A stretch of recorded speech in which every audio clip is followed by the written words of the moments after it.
일주일 전까지는 괜찮았는데 어느 날부터 갑작스럽게 발기가 안 되고 그 이후에도 지속적으로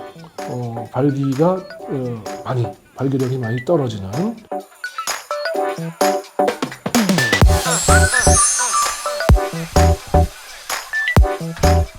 성기능 장애로 저를 찾아오는 환자분들은 몇 가지로 진단을 내릴 수가 있습니다. 물론 다 이제 복합적인 얘기지만은 크게 나누면은 신체적인 문제가 있으신 분들, 성기능에 장애를 일으킬 수 있을 만한 신체적인 문제, 혹은 신체적인 문제는 없이 우리가 이제 정신적이라고 얘기하지만 이제 정서적인 원인이죠. 사실은 정신병 같은 것들은 드물고 이제 정서적인 문제죠. 아까 얘기했던 스트레스 같은 게 사실은 대표적인 겁니다. 정서적인 원인 때문에 발기에 문제가 생기는 환자분들의 특징은 대개는 급작스럽게 생기는 경우가 많습니다. 예를 들어서 일주일 전까지는 괜찮았는데 어느 날부터 갑작스럽게 발기가 안 되고 그 이후에도 지속적으로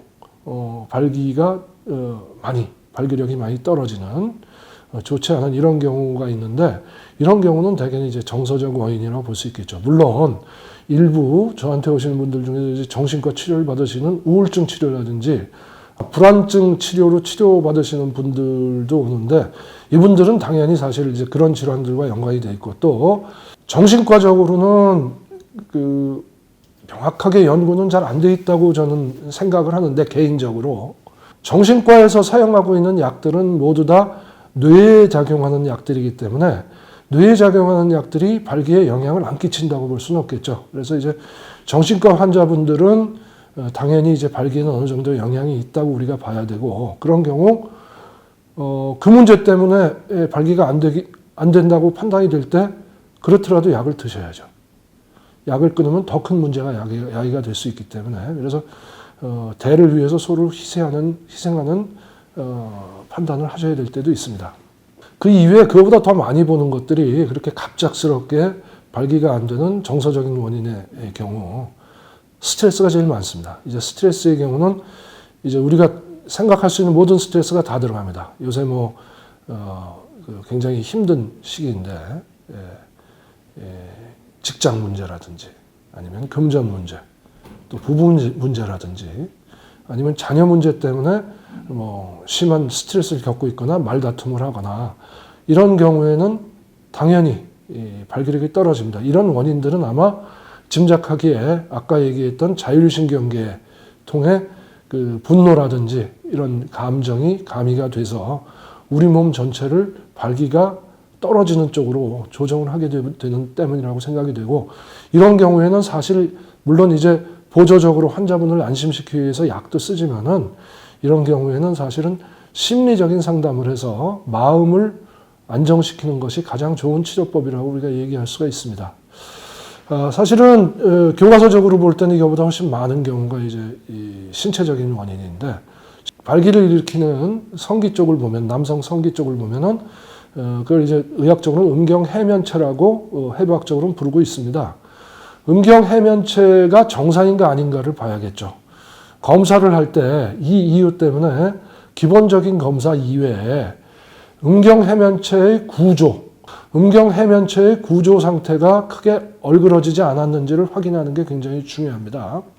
그 다음에 음경해면체를 관통하고 있는 음경동맥이 어떤지를 봐야 됩니다. 이거를 보는 이유는 또 이제 음경해면체를 둘러싸고 있는 백막, 이 세 가지가 굉장히 중요한 역할을 하죠.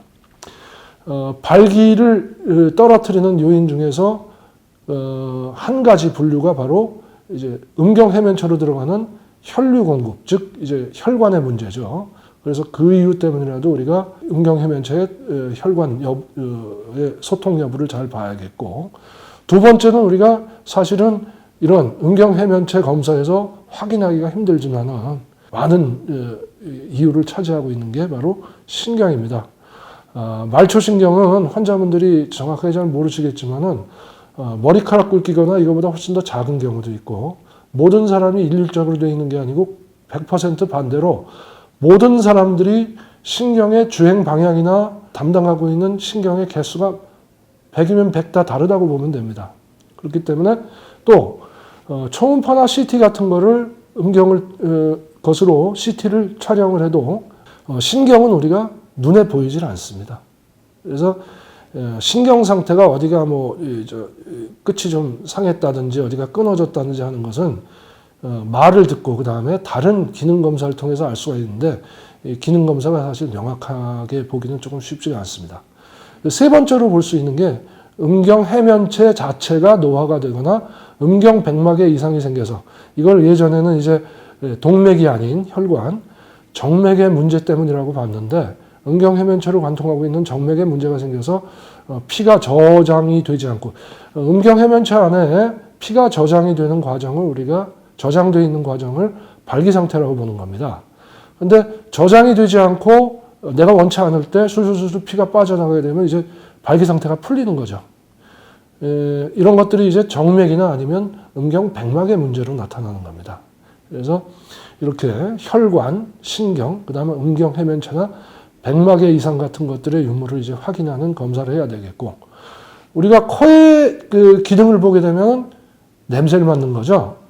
코가 삐뚤어진 사람도 있고, 코가 높은 사람, 낮은 사람도 있지만은, 물론 심미적으로는 이런 것도 중요하지만은, 기능적으로가 사실 우리가 살아가는데 좀 더 근본적인 문제가 되겠죠.